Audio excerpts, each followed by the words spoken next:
So yun, what's up mga master? Bali, andito ulit ako kay Jopit para sa bago natin video. Bali, mag-wiring tayo ng mini water pump para sa car wash gel shampoo. Itong isa na malaking water pump, pinapa-wiring lang yan. Yan. Gagawa natin ng ibang video yan.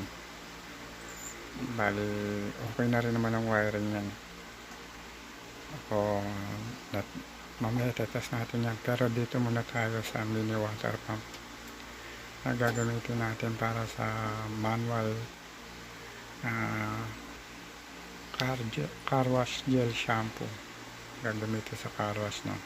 Manual gel lang siya, wiringan natin siya gamit itong malit na board. Hindi natin kailangan yung water board na rotor, tawag dyan water timer board. Kailangan natin ng coin slot.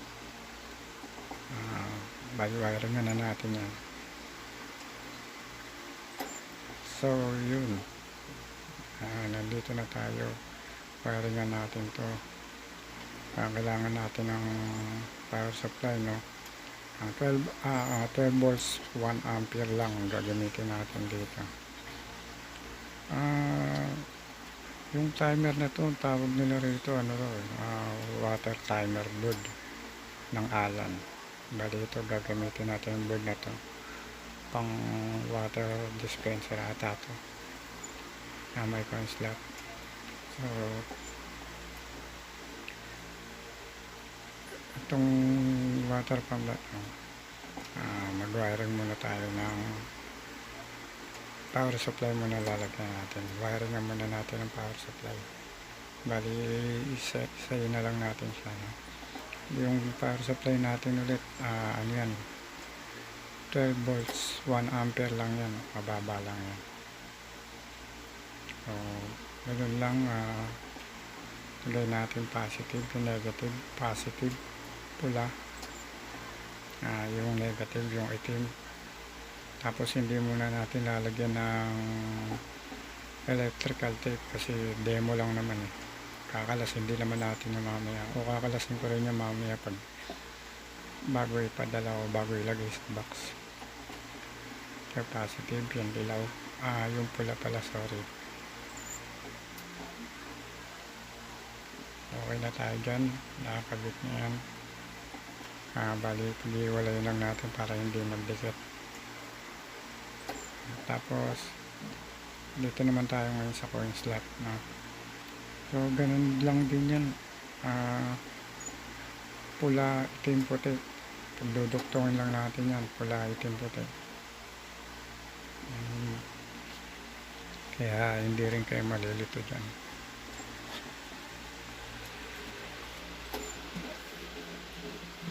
Sa inyo lang kung ano gusto nyo unahin, basta magkakakulay sila, no? Kung unahin nyo yung pula, kung unahin nyo yung itim, o unahin nyo yung puti, basta hindi lang sila wag lang yung magkakaiba ng kulay, no? Kailangan kung ano yung pula lang din yung wiring nito. Yung puti didikit sa puti, itim sa itim. Kaya balatan natin to. Tapos magdikit na tayo, unahin natin yung pula, no?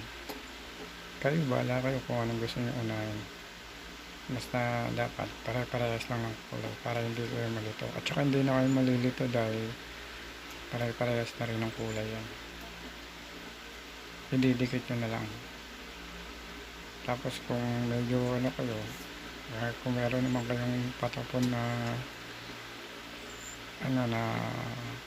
electrical tape, dikitan nyo muna kung magte-test pa lang kayo. Bali sa akin kasi hindi ko muna nilalagyan ng electrical kasi pagtapos ng video hugutin ko rin kagad to. Pasensya na, may ubo-ubo si si Mike Enriquez. So okay na tayo dyan sa wiring natin sa coin slot.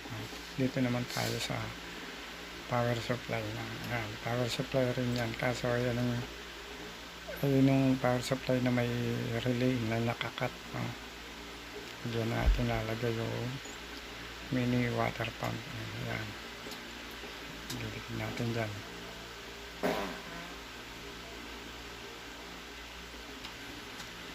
May nakalagay dyan, positive o negative. Hindi na rin tayo malilito dyan. Kasi kung may nakalagay dyan pula,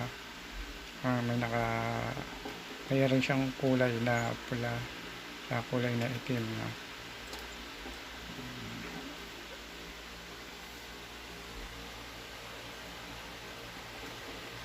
Okay na yung power supply natin, okay na yung coin slot. Kali ilalagay na lang natin yung mini water pump natin, no? Check tayo, saksak natin. So, makita natin kung gumagana yung timer natin. Yun, gumagana yung timer natin tsaka yung coin slot. Nasa 60 seconds siya, no? Magbabawas tayo dyan. Bali demo lang naman, gagawin natin mga 20 seconds yan. Kaya pala yung mga ano yan, sigurado hindi na magdidikit ang mga wire, ha? Kasi baka magdikit sa inyo, kaya magta-testing tayo ngayon. Bali yung adjustment nga pala nyo nasa gilid lang, mag-adjust tayo ng pababa. Gagawin natin ng mga 20 seconds lang para mabilis lang. Testing lang naman natin kung gumagana yung timer. Yan, yung adjustment nyo nasa kaliwat kanan lang din, may pindutan. So maghulog na tayo ng piso, no? Sample lang naman yan, piso yung available na, no? So yan, gumagana, no? Nagka-countdown siya, no?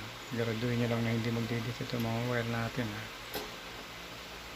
Yung pandemo ko kasi na coin slot, piso lang available, eh. Wala akong pang 5 piso. Kaya kung may pang 5 piso kayo, yun ay gamitin nyo. So yan, natapos yung countdown, 20 seconds. Wiring na natin to rito, yung mini water pump, para malaman natin kung mapuputol siya ng relay.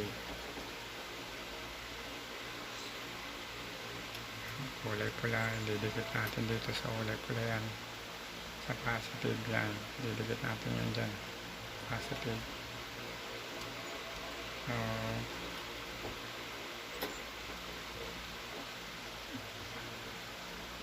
So yan na nga, didikit na natin para matest na natin, no? Positive, so, yung kulay pula ang positive dyan. So ganun pa rin, hindi ko pa rin siya lalagyan ng electrical tape o kaya hinangin kasi nga demo lang naman, tatanggalin ko rin naman yung pula, positive yan. Tapos yung kulay black, ayun po yung negative natin, no? Parehas din power supply din itong nilalagay natin, kaso ito yung may relay. Bali ito yung napuputol, no, yung kuryente niya. So yan, nakabit na natin, no? Positive, negative, basta tandaan nyo. Tapos may arrow yan, makikita nyo kung saan papasok yung tubig o saan lalabas. May arrow naman yun dyan sa dalawa na yan, kaya hindi rin kayo malilito kung saan nyo kung saan kayo maglalagay ng hose. Hindi lang kasi kita sa camera natin o sa video natin, pero may arrow yan. So yan na, talagyan na natin ng hose, no? Nilagay na rin natin sa shampoo ko rin yan, no? Para shampoo ko, yan yung hose. Pwede dyan siya hihigop, no?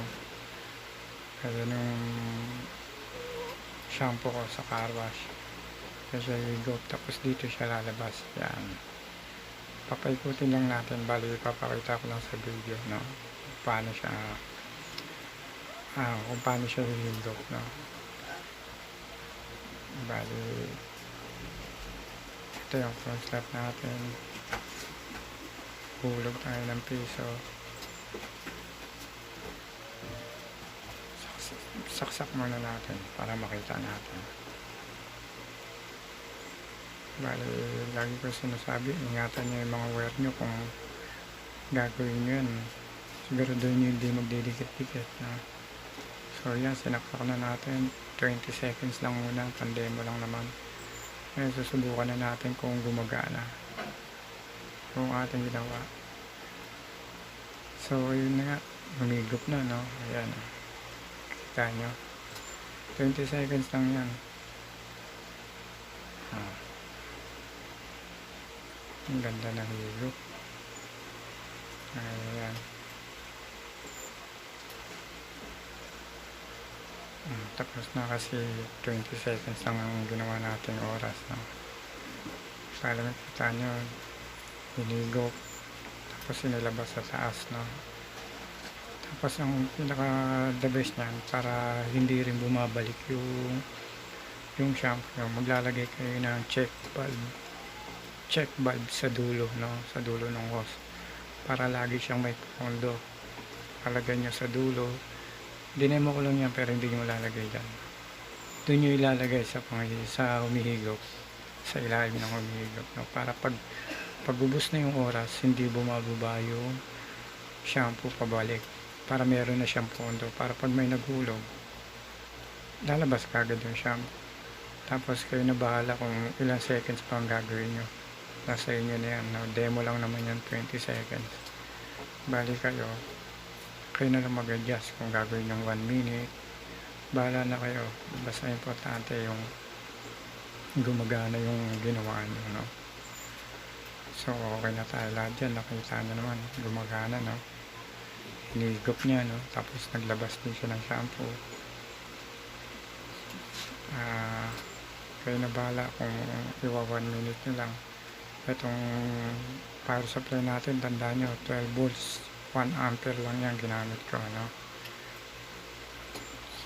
So okay na ako rito. Na-demo ko na rin naman sa inyo kung saan, sa wiring, sa coin slot, kung saan kayo magsasaksak.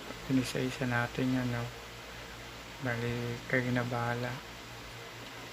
Basta ito yung power supply, importante na 12 volts, 1 ampere, no?